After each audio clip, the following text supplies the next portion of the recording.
एक गांव में संपत कप्ता नाम के दो चोर रहते थे, जो दूसरे गांव में जाकर चोरियां करते थे, लेकिन अपने गांव में बहुत शरीफ बनकर रहते।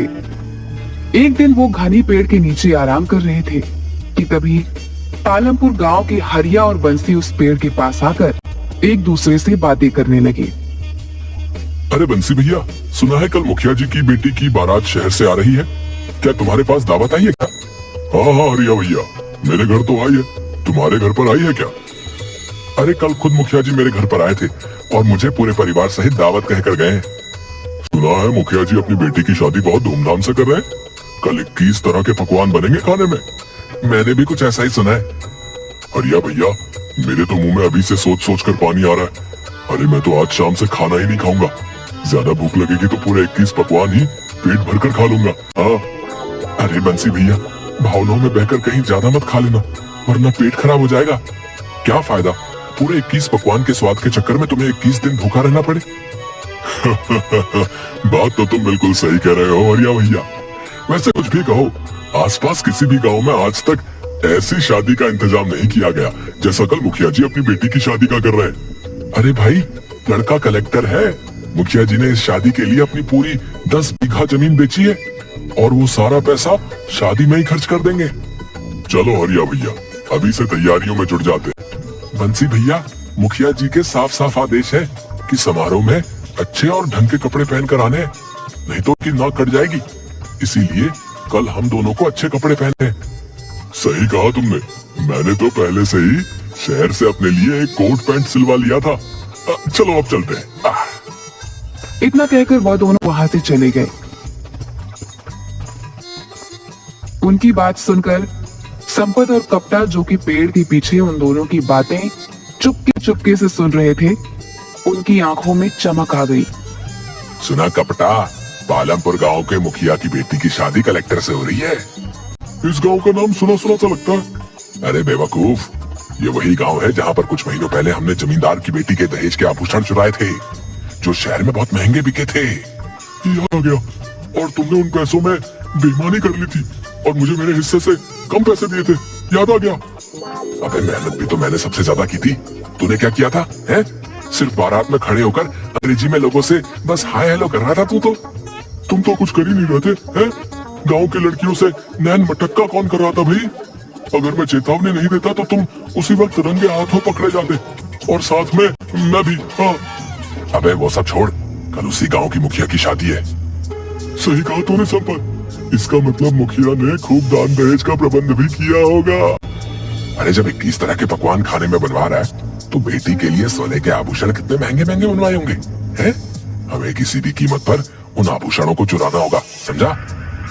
लेकिन कैसे, अगर हम दोनों पहचान में आ गए तो? ये तूने सुना नहीं, वो दोनों बेवकूफ क्या बोल रहे थे कि शादी में अच्छे से अच्छे कपड़े पहनकर आना है। अबे हम दोनों के पास अच्छे कपड़ों की कोई कमी है क्या बे? बढ़िया सा ब्रांडेड कोट पहनकर चलेंगे, कोई शक नहीं कर पाएगा, समझा क्या? और मौका देखकर मुखिया की बेटी के आभूषण वहाँ से लेकर चंपत हो जाएंगे। चलो गांव चलकर अभी से तैयारियां करना शुरू कर देते हैं। लेकिन हमें बहुत होशियारी से काम लेना होगा संपत भैया, क्योंकि हम दोनों कुछ महीने पहले ही उस गांव में चोरी करके आए हैं। अबे कुछ नहीं होगा, सबसे पहले तो अभी हम दोनों अपने गांव चलते हैं। पूरे 1 महीने से हम दोनों गांव में नहीं गए। सारे गांव वाले समझते हैं कि हम दोनों शहर में कोई बहुत बड़ा बिजनेस करते हैं। कपड़े तो पहन ले। ये बात तो मैं भूल ही गया। चिंता मत कर कप्ता, हम दोनों ने अब तक न जाने कितने गांव और शहर में चोरियां की हैं। आज तक हम दोनों पकड़ में नहीं आए। अरे पकड़ना तो बहुत दूर की बात है, आज तक हम दोनों की थाने में तस्वीर भी नहीं लगी। इतना बोलकर संपत जोर जोर से हंसने लगा। उन दोनों ने अपने बैग में से शहर के कपड़े निकालकर पहन लिए और अपनी मोटरसाइकिल स्टार्ट करके अपने गांव पहुंच गए। वह दोनों अपने गांव पहुंचे ही थे कि तभी गांव की 2 व्यक्ति घसीटा और बल्ली ने उन दोनों को घेर लिया। कैसे हो संपत भैया? मैं तो ठीक हूँ घसीटा, तू बता, अब तो तेरी पत्नी तुझे घसीट घसीट कर नहीं मारती ना? तुम भी कमाल करते हो संपत भैया, तुम्हारी मजाक करने की आदत अब तक नहीं गई। क्या करें घसीटा, तुझे देखकर ही मजाक करने का मन होने लगता है। तेरी शकल ही कुछ ऐसी है यार। अरे वो सब छोड़ो संपत भैया, ये बताओ, मैंने सुना है कि शहर में मेट्रो रेल बहुत अच्छी बनी है। अरे बेवकूफ, वो मेट्रो रेल नहीं, वो मेट्रो होती है, मेट्रो। अरे हमारे लिए तो मेट्रो और मेट्रो क्या फर्क है भैया, है? अच्छा संपत भैया, मैंने सुना है मेट्रो रेल में बहुत सुंदर सुंदर कन्याएं भी नृत्य करती हैं भैया। हाँ बल्ली, शहर के लोग थोड़े खुले मिजाज के होते हैं। अरे संपत भैया, कभी हमें भी ले चलो ना अपने साथ एक बार शहर। हम भी एक बार अपनी आंखों से मेट्रो रेल का नजारा कर लेंगे और इसी बहाने अमिताभ बच्चन जी का घर भी देख लेंगे। अबे बेवकूफ आदमी, मेट्रो ट्रेन दिल्ली में है और अमिताभ बच्चन का घर मुंबई में है। ये क्या बात कर रहे हो संपत भैया? हम तो पिक्चर में देखे थे कि अमिताभ बच्चन मेट्रो रेल में सवार होकर अपने घर जाता है। अरे वो पिक्चर होती है बेवकूफ, अब मैं तुझे कैसे समझाऊं? यहाँ से निकल ले, नहीं तो ये दोनों उल्टी सीधी बातें करके हमारा दिमाग खराब कर देंगे। ठीक है बल्ली और घसीटा, हम दोनों चलते हैं। अगली बार हम तुम दोनों को अपने साथ शहर जरूर ले जाएंगे हैं और तुम्हें मेट्रो रेल जरूर दिखाएंगे हैं। इतना कहकर संपत और कप्ता वहाँ से चले गए। कप्ता संपत के घर के नजदीक जाकर बोला, 1 घंटे बाद मैं आपको आपके घर पर बुलाने आ जाऊंगा, तैयार है ना? क्यों, तू घर के अंदर नहीं आएगा क्या? अबे मुझे पागल कुत्ते ने काटा क्या जो मैं तेरे घर पर आऊंगा? तेरी पत्नी कम सीआईडी ज्यादा लगती है यार। जैसे तेरे घर के अंदर घुसता हूँ सवालों की बौछार शुरू कर देती है। मुझे तो समझ में नहीं आता संपत कि तू अपनी पत्नी को झेलता कैसे? ये धीरे बोल कप्ता है, धीरे बोल, इसने सुन लिया ना तो वो मेरी बैंड बजा देगी यार। कप्ता हंसते हुए वहाँ से चला गया। संपत ने जैसे ही अपने घर के अंदर कदम रखा, उसकी बीवी कजरी ने उसे देखकर टर्राना शुरू कर दिया। आ गए कलेक्टर साहब, बहुत जल्दी याद आ गई तुम्हें अपनी पत्नी की।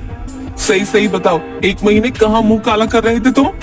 कजरी, मुझे आए हुए अभी 5 मिनट भी नहीं हुए कि तुमने टर टर करना शुरू कर दिया। अरे इसी वजह से मैं यहाँ पर नहीं आता, बताओ। तो और क्या करूं, तुम्हारी आरती करूं? कितनी बार कहा है तुमसे कि मुझे भी शहर ले चलो, लेकिन नहीं, मुझे ले जाने के नाम पर तुम्हारी नानी मर जाती है। अरे उन्हें तो मरे हुए सालों हो गए। मैं अब तुम्हारी एक नहीं सुनूंगी। इस बार मैं तुम्हें तुम्हारे दोस्त के साथ अकेले नहीं जाने दूंगी। मैं भी तुम्हारे साथ शहर चलूंगी। गांव वाले मुझसे तरह तरह के सवाल करते हैं, क्या क्यों तुम्हारे पति शहर में ऐसा कौन सा बिजनेस करते हैं? कितनी बार कहा है तुमसे कि शहर में हमारा कपड़ों का व्यापार है, अच्छा खासा मकान है। तो उस मकान की एक फोटो ही दिखा दो पतिदेव। आज तक तुमने तो उसकी एक तस्वीर तक नहीं दिखाई। मुझे तो लगता है तुम जरूर कुछ उल्टा सीधा काम करते हो शहर जाकर। बकवास बंद कर कजरी, कुछ देर बाद मैं यहाँ से चला जाऊंगा। अच्छा ये बताओ, शहर से मैंने जो तुमसे चांदी के छल्ले मंगवाए थे वो लाए क्या? जब देखो चांदी के छल्ले, चांदी के छल्ले। अरे पिछली बार ही तो तुझे ला कर दिए थे, वो कहाँ गए? वो सब मुझे नहीं मालूम, वो मुझसे खो गए। अब मुझे दूसरे चाहिए। मुझे क्या पागल समझ रखा है कजरी? सीधे सीधे ये क्यों नहीं कहती कि जो मैं शहर से तेरे लिए चांदी के छल्ले लाता हूँ तू वो अपने घर वालों को दे आती है? खबरदार, जो अपनी जबान से मेरे घर वालों का नाम लिया